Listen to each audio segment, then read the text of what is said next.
13 মুহররম কারবালার শহীদদের দাফনের হৃদয়বিদারক ইতিহাস।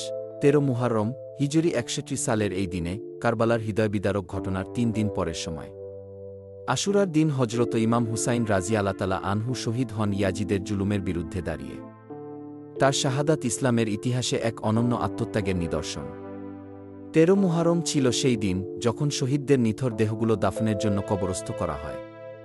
হজরত জয়নুল আবেদিন রাযিয়াল্লাহু আনহু হুসাইন রাযিয়াল্লাহু আনহুয়ের পুত্র গুরুতর অসুস্থ অবস্থায় বন্দী ছিলেন, কিন্তু আল্লাহর হুকুমে তিনি বেঁচে থাকেন যাতে কবরের ব্যবস্থা করতে পারেন। বনি আসাদ গোত্রের কিছু লোক এই দাফনের কাজে সাহায্য করেন। এই দিনটি মুসলিমদের জন্য একটি গুরুত্বপূর্ণ শিক্ষা বহন করে, সত্য ও ইনসাফের পথে থাকলে কষ্ট আসবেই।